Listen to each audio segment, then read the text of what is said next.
The latest. Thank you for your love and support. I appreciate you all. Yesterday, the 3rd of January 2026, we all heard that the president Nicolas Maduro was captured in Venezuela and now taken to the United States of America.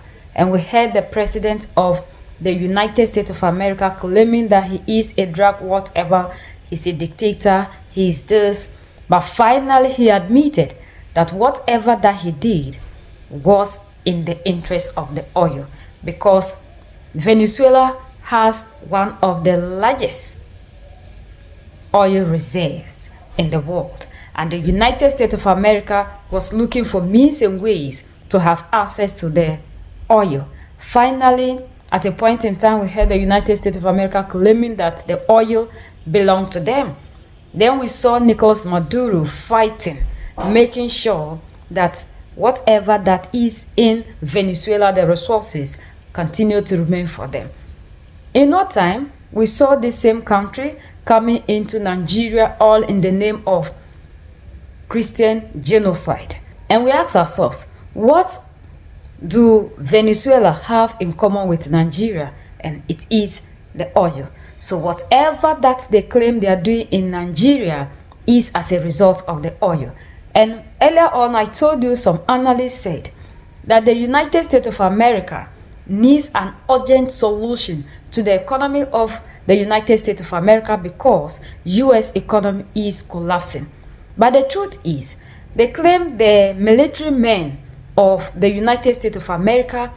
We continue our breaking coverage of what may be the most audacious military operation in recent Latin American history. Venezuelan President Nicolas Maduro is now in United States custody after being captured in the early hours of this morning. But as more information emerges, we're learning that this wasn't simply a military victory. This was a catastrophic security failure that began with those closest to the Venezuelan leader, his own bodyguards. The question everyone is asking tonight is simple. How did the United States pull this off? How did American special forces penetrate one of the most paranoid security apparatuses in the Western Hemisphere? The answer, according to sources close to the operation, is as old as warfare itself: betrayal from within. Multiple intelligence sources are now confirming that members of Maduro's personal security detail, the men tasked with protecting his life, were the ones who handed him over to American forces. These weren't low-level guards or perimeter security. These were elite bodyguards handpicked for their loyalty, trained to take a bullet for the president. Yet in the end, they took American money instead. Let's start with what we know about the timeline of events. At approximately 1:45 a.m. Caracas time, Maduro was at a secure location in the capital. The exact address has not been disclosed, but sources indicate it was one of several safe houses used by the president to avoid assassination attempts. These locations change frequently, and only a handful of people know the president's whereabouts at any given time. At 2 a.m., the first explosions were heard across Caracas. These strikes, as we now know, were diversionary. While Venezuelan military forces scrambled to respond to attacks on Fort Tiuna and La Carlota airport, a much smaller operation was unfolding elsewhere. A team of Delta Force operators, transported by stealth helicopters, landed near Maduro's location. Here's where the story takes its most dramatic turn. According to sources familiar with the operation, these American commandos did not have to fight their way in. They walked in. The outer perimeter guards had been told to stand down. Security cameras had been disabled. Alarm systems had been deactivated. When the Delta Force team reached Maduro's personal quarters, they found only 2 bodyguards still at their posts, and these men immediately surrendered without firing a single shot.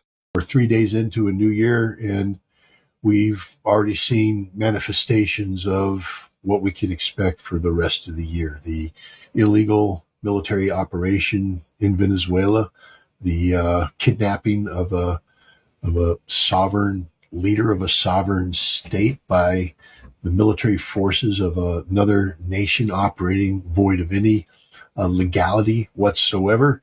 But that's not the big takeaway, because, I mean, come on, the United States has been doing this for for decades now. What was, after all, the invasion and occupation of Iraq in 2003, if not an illegal invasion to remove a sovereign leader of a sovereign state.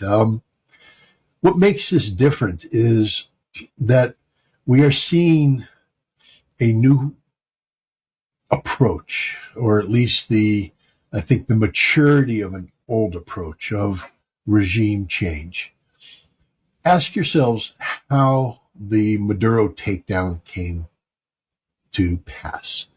I can just tell you, with what limited information I have about how Delta Force and Task Force 160 operate, the notion that this small raid would have been done in anything other than a permissive environment, is ludicrous. You don't send 35 troopers, no matter how well trained they are, into a heavily defended space. They went into a permissive environment where they were led to believe that certain things would happen and certain things wouldn't happen, and they were able to rapidly affect the detaining of Maduro and his wife, suffer no casualties, no loss of equipment, etc. If they had done this against a heavily fortified position, against a president who was willing to give his life in defense of his authority as the leader of a sovereign state, they would have lost everybody. So we know right off the bat that something is amiss. The other thing we know is that this isn't your normal regime change where you topple the leader and all of the structures of authority. The Venezuelan military, the Venezuelan internal security forces remain intact, in place. This means that somebody somewhere betrayed their country. Some Venezuelans somewhere, a lot of Venezuelans somewhere. It appears that almost the totality of the Venezuelan political and economic elite are on the CIA payroll, that they have taken a significant amount of money or the promise of future money. Remember, Venezuela sits on top of the world's largest proven reserves of oil. This is oil that President Trump claims is American. Chevron's in there actively trying to exploit this oil for their economic benefit, and some of the largesse that's accrued from the sale of this oil can be used to enrich a significant number of Venezuelan economic and political and military elite. It appears that this is what has happened. Basically, the United States used sanctions in Venezuela to create economic difficulty, and then leverage the economic potential that comes with the lifting of sanctions to create an environment of hope, of anticipation that then was not manifested by the political actions of their leader. And so these people turned on their leader, took the CIA money, and allowed Maduro to disappear. According to report, the one with the sick daughter was sent to the United States of America, received all the treatment. Then these people needed assurance that if they should help the United States of America, what will be their price? They gave them, according to report, 10 to 20 million US dollars. They took their families from Venezuela, gave them citizenship in the United States of America. And the report also went ahead to talk about these people also getting other people in the inner circle. So according to report, they have been trying how they will get Nicolas Maduro, because this is a man who was able to survive a lot of coup attempts. He survived a lot of assassination attempts, and he doesn't sleep at one particular place. He rotates. Unfortunately, on Maduro's part, the day he was captured, one of the plotters with the US, the one who betrayed him, was the head on duty. And the people around that day were all the people they were able to convince to be on their side. So when everything was set, they quickly called in the United States of America.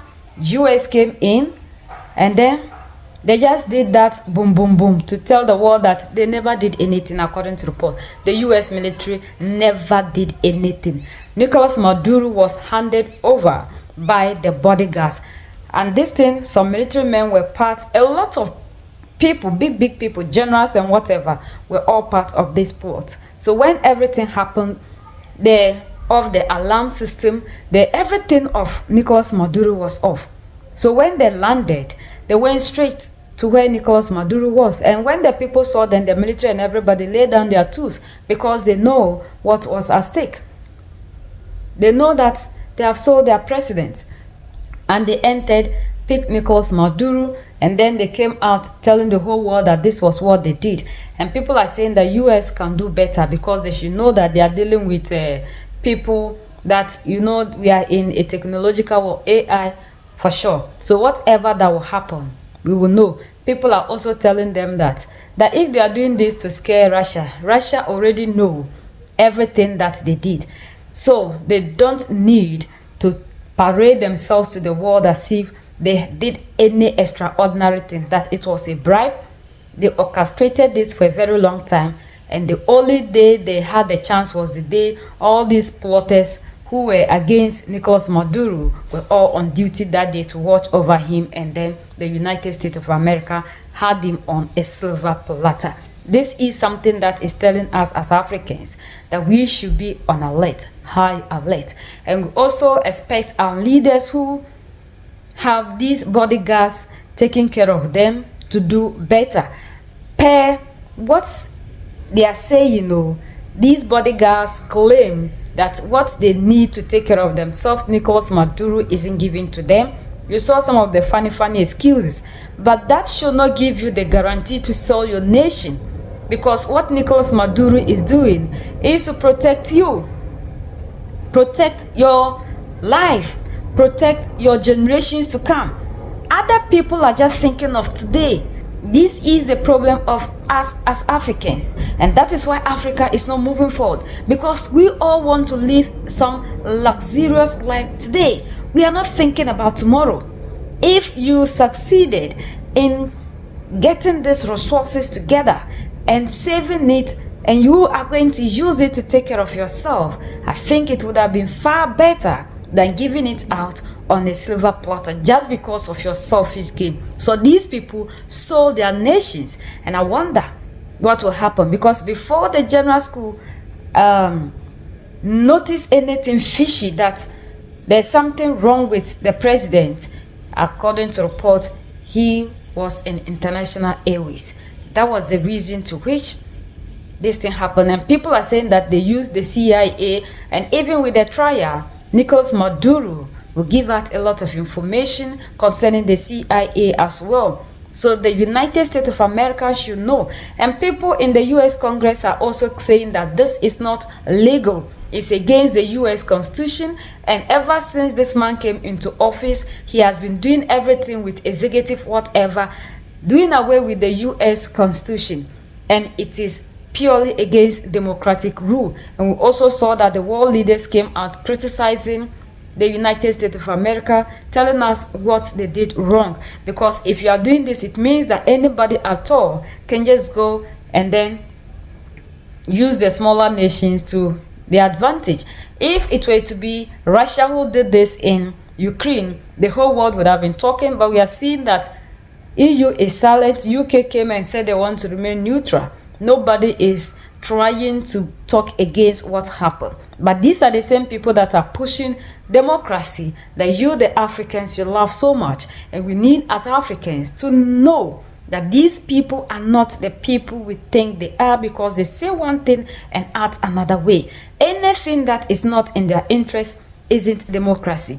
But they can violate the same democracy they are preaching to the world to go after other people. And we as Africans, we should know that this thing, we might be next, because the Chile president also said nobody knows who can be next. So we need to unite. This is the black winter that Captain Ibrahim Traore warned us against, and we all have to come together as a people to fight for the total liberation of the African. If we continue to be giving ourselves out for peanuts, then it means that none of us can ever have Africa as we want. And don't forget that as much as you allowed yourself to be used against your nation, these people will never trust you.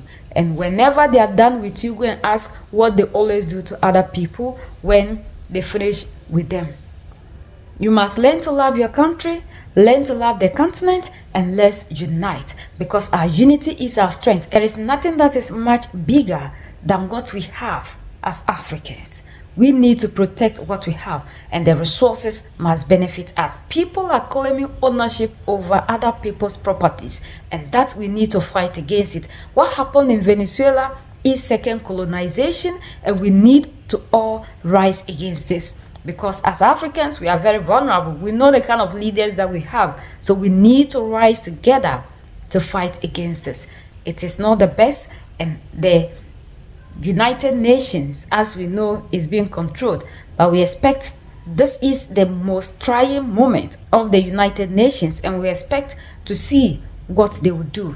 When other people started and they did nothing, we've seen that it's increasing, and if care is not taken, it will continue to rotate. Should China also do that to Taiwan? Or should AES go to other nations in Africa because of their military might, do that to other people? Some of us are asking why Russia never came in to help, because Russia and China, they are all allies of Venezuela, but they never signed any military pact with Venezuela like we have in NATO, where you touch one nation, you touch every nation. So because of that, these people cannot just come in to help Venezuela, and that's why we saw all these things happen.